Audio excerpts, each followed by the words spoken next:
What's going on, guys? I'm Justin Swanstrom. Welcome back to another video. This video is going to be a little different. It's going to be a recap of what went on at the first points race of Street Outlaw No Prep Kings Season 5. We were just in Virginia, and let me go ahead and go out and say Virginia did not disappoint. The fan base was awesome. They were there for the kids. We were there for the kids. We were trying to interact. We were trying to hang out. We were letting all the kids sit inside the car. We were raising money to be able to have the kids do a foot race on the track. So we were doing everything that we could. But we don't have nothing going on right now. Prenup is still inside the trailer. We had a good weekend, and we'll explain a little bit about what went on throughout the rounds and what I believe my reason was for losing, because I do believe I had the car there to win. So with that being said, we're going to go ahead and jump into it. We're heading up to Virginia. We had just came back from West Palm Beach, which wasn't a points race. It was more a qualifier, I guess you want to say. And for people that don't know, and because I've seen it in the comments, the qualifier is basically you had to win your round Friday night. There was a total of 34 drivers, I believe. Yeah.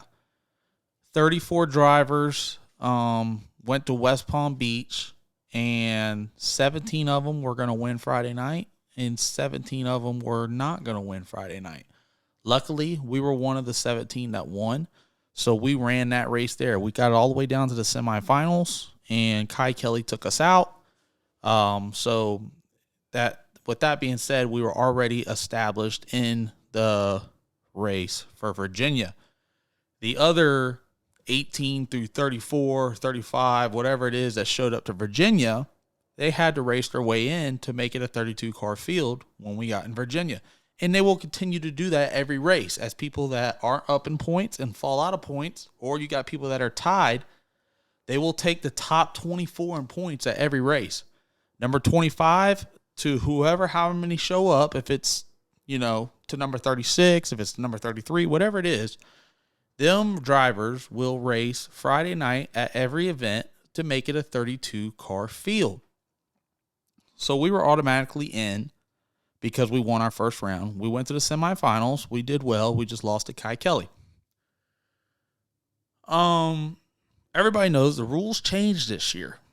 So with the rules being changed, Prochargers got hit with weight. Ryan Martin, he basically beat everybody's tail last year. He even beat me. I was able to give him his loss early in the season, but the last 4 or 5 times that we lined up at the end of the year, it was close racing. It was a couple bumpers here and there, a couple inches here and there whenever we raced. So it was all very, very close racing, but he gave me my losses too. And actually, Ryan was the only car to beat me the last 5 races of last year. He was the only car to beat me in the last 5 races in season 4. But anyways, we show up to Virginia. Well, let me back it up real quick because everybody wants to know why I switched over to the Turbo 400. I ran the Liberty in West Palm Beach, went to the semis, everything was good. With the rules being changed, I don't think it's worth it for me to carry the extra 100 pounds for the lockup. So I have to carry an extra 100 pounds over Ryan because I run a lockup. I believe that the Turbo 400 and the converters are so efficient that they are running lockup percentages and not having to carry the weight. And we'll get to more of that here in a little while. But so I told Dad when I left West Palm, I said, you know what? We cannot race like this. Last year, I felt like I got beat numerous times by Ryan due to the fact that I had to weigh 100 pounds heavier, and the lockup was not worth it. I was not going through, and I was not doing that this year. So I bit the bullet. It cost me $25,000. I bought a Turbo 400 with a converter. Shout out to Mark Mickey. He got me all set up. Everything was ready to go. It turned into a little bit more of a project than I thought it was because we had to take the car over to Cameron Johnson Race Cars. He's the only guy that touches our race cars. He had to do quite a bit of stuff, make a transmission tunnel. We had to hit my boy up, Ross, to get our drive shafts because that's the only people that we'll run our drive shafts with. So shout out to Ross Chandler. He got us hooked up with drive shafts. But it turned out to be a project getting this Turbo 400 in the car, especially in time to be able to go test and get ready for Virginia. We got it in the car. Everything was good. We were ready to go. We went to go test at Bradenton Motorsports Park, and that's where y'all have already seen the video. We grenaded. When I say grenaded, I mean we shot the intake into orbit. The intake went so high, and the reason why, and it had nothing to do with tune-ups, it had nothing to do with anything going on. We just had a little minor malfunction. One thing about it is when we do hurt something or something really weird happens, we try to learn from it. I had a secondary injector that did not fire due to a wire had came loose inside the car. Maybe over the tire shakes, everything going on. The wire came loose to the injector driver inside the car, which then did not fire the secondary injector on hole number 4. Hole number 4 was trying to eat itself up. It was going very, very lean. It was eating the spark plug, and it just lean popped. When it lean popped, there was so much, I guess you want to say, combustion and inside the intake that it did not blow through the chimney. It just blew the whole entire intake off the car. This was Monday before the week of Virginia. So I was freaking out. I just spent $25,000, got the Turbo 400 in the car, thought everything was going to go good. It was promising. We went out there, we made a pass, and it was fast. It was fast to the 60 foot. It was fast to the 330, and then it blew the intake. So I'm $25,000 in the hole right now. I called Proline up, and I wouldn't have been able to do it without the sponsors. I wouldn't be able to do it without the supporters. Called Proline up. That was the first call. Hey, need to get an intake.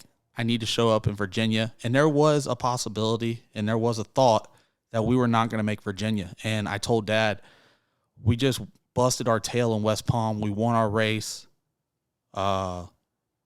We need to try to get to Virginia so we can try to do good and try to stay so we don't have to race our way in. For y'all that don't know, race your way in is probably the most nerve-wracking deal you have to be a part of. Because if you don't win, there's no second chance. You just go to the next event. So I told Dad, I said, I got to do whatever I got to do to try to make Virginia so I can at least see what's going on. So I called Proline, said, hey, can I get an intake? Blah, blah, blah. They called me back a couple hours, and they said, we'll be able to get it to you. It was Monday night. So we left the track. We went back home. We tore the motor down, got everything ready. Told Cameron, I said, Cameron, I need your help. I know he's building other cars, got everything going on, but I said, I need to be able to make this race for Virginia. He said, if you could have it to me Tuesday morning, I'll knock it out, and you can pick the car back up Wednesday night. So that's what we did. Got the intake from Proline, got the wiring harness from Justin at Modern Racing. We took the car over to Cameron's. Cameron worked on the car. I told Cameron, I said, this ain't going to be a fixed job. This is going to be a patch job. Do whatever we got to do, but this just needs to be patched up so we can make Virginia. Picked the car up on Wednesday night, put it all back together Wednesday night. Thursday morning, we fired up. We leave for Virginia. Now, granted, we got no test time. We got one 200-foot pass on the car with the Turbo 400 and stuff in it, and then it grenaded itself. So we're a little skeptical, everything going on. We have a $5,000 grudge race with John Odom Friday night. And how we locked the grudge race in, if someone didn't show up or show up for that round, you had to pay the whole $5,000. So we showed up to Virginia. Everything's good. We ran the car, did the normal routine. Everything seems to be working right. We make sure every pass now that we click the injectors and we make sure everything is firing right. So go out there, make our first pass, shakedown, and we start having issues. We weren't able to get the car to go down the track. And like I said, we went from a very, very prep good track over to a no prep deal. And y'all seen the videos, and we were struggling. We got into grade 8 because we went numerous rounds at West Palm Beach. So we were in the grade 8, had to run Stinky Pinky first. Got out there about 60, 70 feet, and car started acting up, got all sideways. Lost that race. Went out there, tried to make a second shakedown. So now we're third pass in on Friday night, and nowhere. 60, 70 feet, car gets all sideways. There's nothing we could do about it. Me and Dad, we're over here, we're trying to figure it out. We're changing stuff, and at this point, we're starting to change Ford Link. We're starting to change the shocks, and we're doing everything. And like me and my dad, we were sitting there talking. We said, dude, we just left West Palm. This car was working flawlessly. It was going down the track. Everything was good. I think we had, it wasn't a tune-up issue.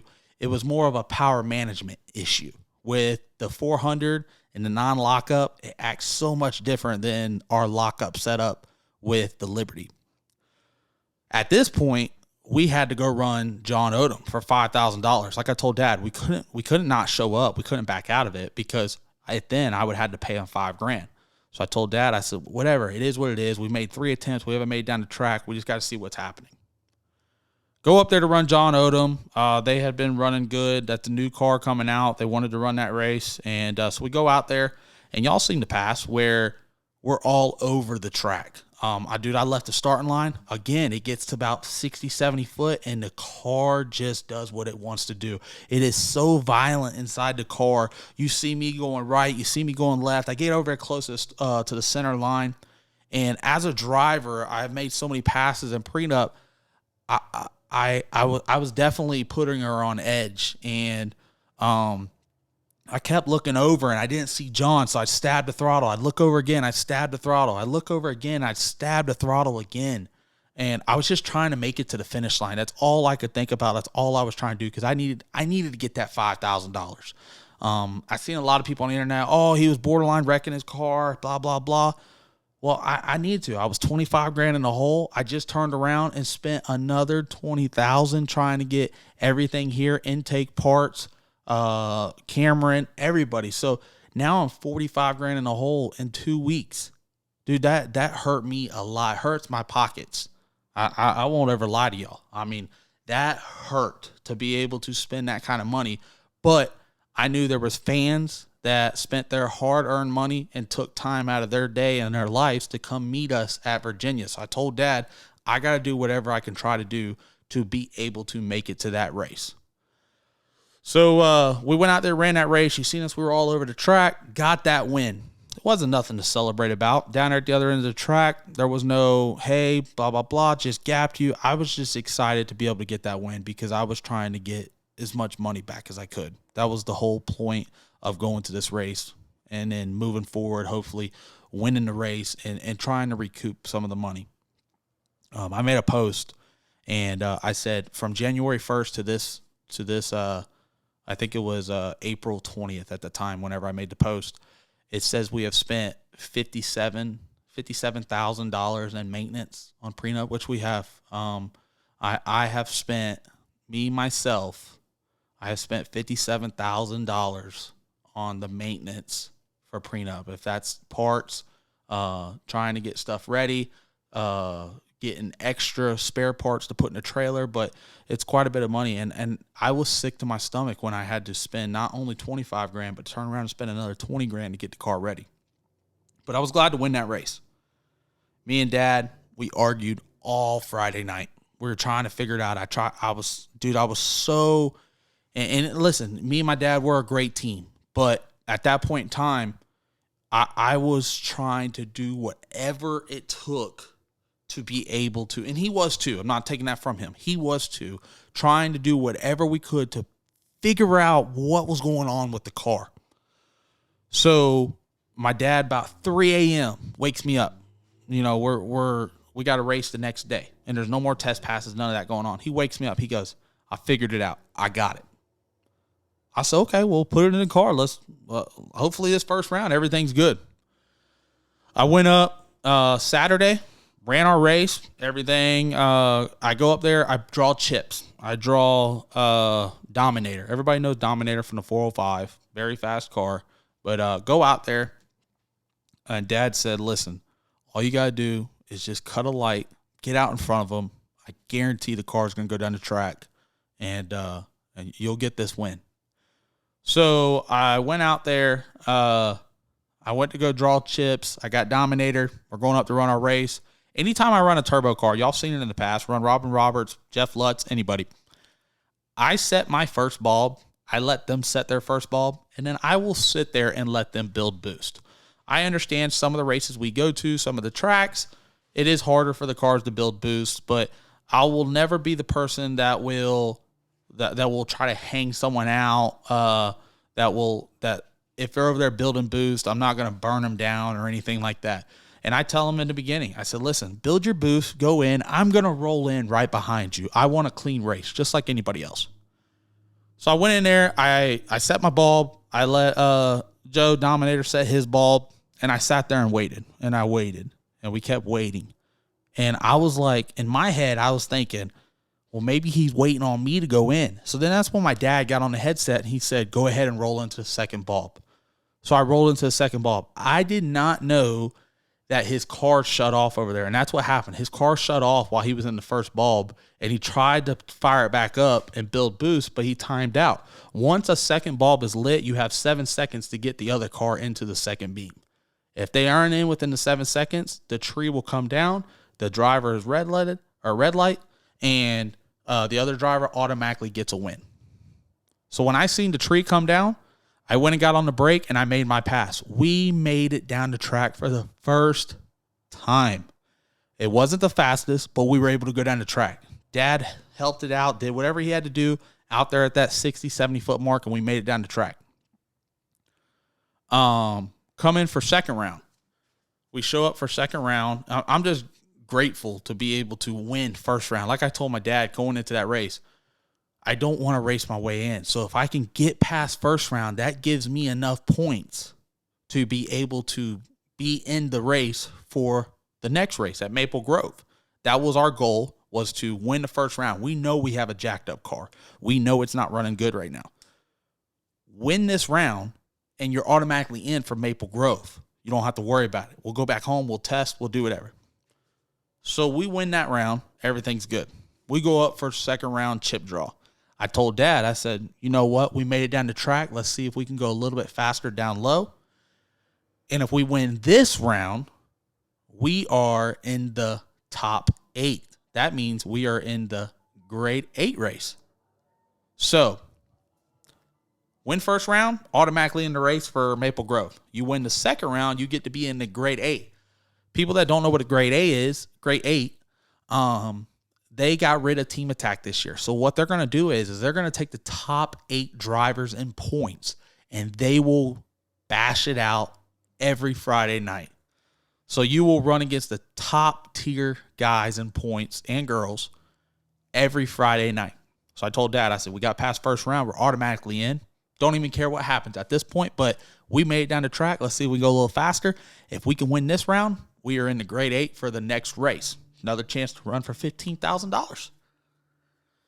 So pull up there, run Sean Wilhoit. That's who I pulled the chips from. And Sean had got a little vocal, I guess you want to say. Nothing against him. I mean, I've been in that area before, and he wanted to run for big money. And at this time, I made it down, but it was extremely slow. I ain't gonna lie to everybody. I mean, it was a slow pass, but I was just happy to go down the track. He wanted to run for some big money. Any other time, none of them try to gamble like that. But because they knew I wasn't going down the track and I looked so slow, they didn't want to run that race. So they were trying to bet. I think it was $2,000 or $3,000, something right there. And like I told them, I have no problem gambling. I love gambling. I love having fun, but I got to be able to have a fighting chance. If I don't have a fighting chance, I'm not there to get rid of my money. I'm not mad at my money. I'm already $45,000 in the hole. Why do I want to give back more money? So I declined it. I said, you know what, man, I'm not going to let my ego get in the way. I'm going to go ahead and go run my race. I stayed humble. I did everything I did. I said, you know what, I got a car that's going down the track now. Dad told me he's going to get it to go a little bit faster now. So that's what we did. We went out there. We ran the race. Got up there. Dad got on the headset, and he tells me before every race, but for this race here, I needed to get out there because we ran Sean Wilhoit at West Palm Beach Friday night. That's what allowed us to race in Virginia, and we beat him by a couple inches. Well, his last words, he come up to me, and he said, I got the pecker extender on the front of the car now. You won't beat me by a couple inches again. And that's when Dad was right there. Dad goes, don't worry, I got something inside the car. All you got to do is let go of the button and get out in front of him.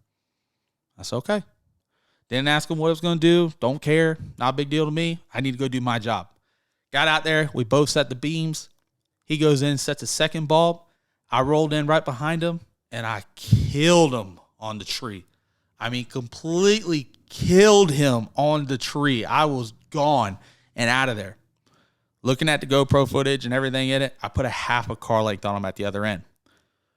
I still didn't say nothing. One thing I've learned from last year and this year, I still going to talk shit. I'm still going to have fun. I'm still going to gamble, but I'm a lot more humbled this year. And I will tell you this, Virginia really, really humbled me and humbled the team. And I can't really speak for them, but I think it did because you could just see how everybody was reacting. And even me and my dad, we weren't really talking to nobody. We were just trying to dig down and really try to get the car working. It was so aggravating, and even though I wasn't showing it, I was still out there with the fans. I was still, because they're the reason why we're there. But I was in the back of my head, I was trying to figure out anything and everything that we could possibly do to be able to get this car to go down the track. But took out Sean Wilhoit, won that race, told him good race at the other end. Put a half a car length on him, so the pecker extender did not matter. But the last words were, I got the pecker extender on the car, so you won't beat me by a couple inches. Well, now he's got to go find some horsepower. That's what he's got to do. Pecker extender didn't matter. Got beat by half a car. And I'm sure we'll race again, and I'm sure they're going to get faster, but I'm going to get faster too. So it is what it is. Move on to round 3. Actually, this is a pretty interesting deal. For y'all that don't know, Ryan Martin has a bounty on him. So it's a $2,000 bounty on Ryan Martin, and every round he goes, so whatever round you take him out in, that's how much it is. So if you take Ryan Martin out in first round, it's $2,000 extra that goes to you. If you take him out in second round, it's $4,000. Third round is $6,000. Fourth round is $8,000, and if you take him out in the finals, you get $10,000. If Ryan wins the event, he gets an extra $10,000 on top of the $40,000 that he wins. So we come to up. Ryan, second round, won his round, but he had an explosion at the other end. I'm not 100% sure what happened. I do know the intake popped off the car. Firewall blew in. All the wiring was burned up, so he wasn't able to make that round. So going up there, we have a lot of heavy hitters. You still got Lizzie Musey, you got Jerry Bird, you got Ryan Martin, Daddy Dave. I'm in there, and I can't remember the other drivers, but I basically told my dad, I said, you know what, if we face Ryan this round and he's not there, I go, if I'm going to get the $6,000 bounty. I understand what he's going through. So I'm going to split it with him. And he don't need it. Listen, he don't need the money at all. But it was more of a respect thing, because I do respect Ryan. And he has taught me a lot in the NPK, and he's helped me out in previous season. So I said, if I do get lucky, I mean, my chip drawing sucks. I don't ever draw good chips, but if I do get lucky, I want to be able to give it to him. So we go up there, we pull chips, everybody pulls chips, and guess who I pulled? I pulled Ryan Martin. I hate it I didn't get to race him, because then I could have got to stack up with him and see exactly, how fast we are, or if we're still way behind. But our car was running good that second round. So Going up there, run Ryan Martin. I let everybody know. I said, you know what? I just went through this whole deal on Monday. I hated it for Ryan. I got the $6,000 bounty. It was basically $6,000 free money. I said, I'm going to split it with Ryan. I'll take $3,000. You take $3,000. Went out there, made our solo shakedown, and it was fast. Man, it was fast. We had a little issue going to go up against Sean Wilhoit with the car driving to the left on me a little bit towards the center of the track. I drove it very, very good. Got down through there. Went to go run against Ryan. The faster we got, the more left it went. So it drove even harder left on me against Ryan. Well, against in the third round, but Ryan wasn't there. But so when I got down to the other end, I told Dad, I said, this thing is fast. But the problem is it keeps driving left on me. We need to go back. We need to put some preload in the four-link in the rear of the car and try to get this thing to drive more straight. I'm inside the car holding the wheel to the right as hard as I can, and it's steadily trying to drive the car left because we're planting so much power to it. But we were able to get that win, and then we had to go up and run or draw chips for our final four, so semifinals, for the first points race of Street Outlaw No Prep Kings Season 5. All right, guys, give us 1 second. We're going to go ahead and acknowledge our sponsors. Shout out to Hormone Logics. Y'all have seen it on the side of the car. Y'all have seen me wear the hats, wear the shirts. Todd and the guys over there are awesome to deal with. We got some serious big news dropping here soon with them. But we will have their link in the description down below. Click on the link. Go over there. Call them up. If you have a question, tell them that I sent you, and they will get you hooked up. They do a lot of stuff in the hormone world. Low energy, weight loss, stuff for guys, even stuff for females, as in testosterone and all that. But we just want to take this minute right here and shout them out. Like I said, the link will be in the description down below. Click on that. Go over there. Get with them guys. I use their stuff. My mom used their stuff. A couple of the guys that we deal with are using their stuff. So it's definitely working, and we're going to keep on promoting it, and we're glad they're on board. But we're going to go ahead and dive right back into this video. All right, so going into round 4, I would have never even thought I'd be here. Winning first round, winning second round. Now we're in the grade 8. We're good. We're solid for the next race. Getting a lucky chip, splitting a $3,000 with Ryan, making a solo shakedown. I'm confident going into the fourth round, going into the semi-round. It's me, Jerry Bird, Daddy Dave, and Kai Kelly. Go up there and draw chips, and we draw Jerry Bird. I was telling y'all earlier how the car was driving left. So we were on a very time crunch schedule. So we had to get back. I asked Kyle, I said, Kyle, can you go ahead and pull the wheel off? Let me go ahead and put a flatter preload in the rear four-link. So he did that. I went up there, draw chips, got Jerry Bird, came back to the pits, told the guys we got to be up there in 15 minutes. Everything's going good. I rolled over there, and this is where I messed up, and I did. I am the reason why I feel like we lost that round. I feel like we had a very fast car. I felt like this was my race to win. A lot of stuff, even the adversity of my guys going through and what we went through throughout the whole week, and then to be able to go to the semifinals, I think the car was coming around, and it was our time, but I messed up. I put a flatter preload in the rear end in the four-link system, and I went the wrong way with the preload. So that's why whenever we went out there and ran that fourth round, I treed Jerry. I got out in front of him. I knew that if I was out in front, he wasn't going to be able to run me down. I got out in front of him, and I let go of the button and was out there, and the car drove even harder left because I went the wrong way with the Bohr.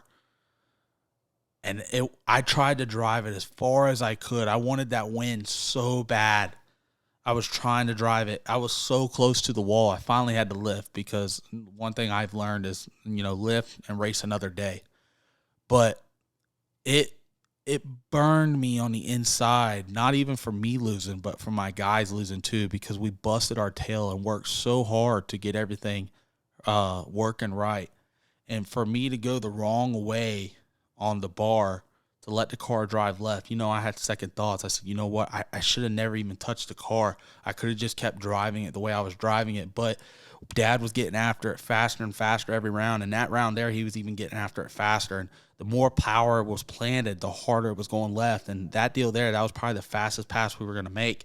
And it just drove me towards the wall. There was nothing I could do. I had to lift. So Jerry went off and won it. And then Kai went off and won the final round. It sucked it ended that way, but end all, it was still a good weekend. We are still first race out in points. We are tied with Daddy Dave for the 4th spot in points. Well, technically 3rd, because you got Kai and Jerry are tied for 1st.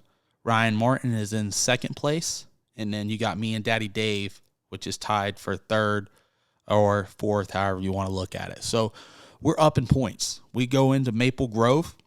We are in the grade 8s. We have to race Friday night.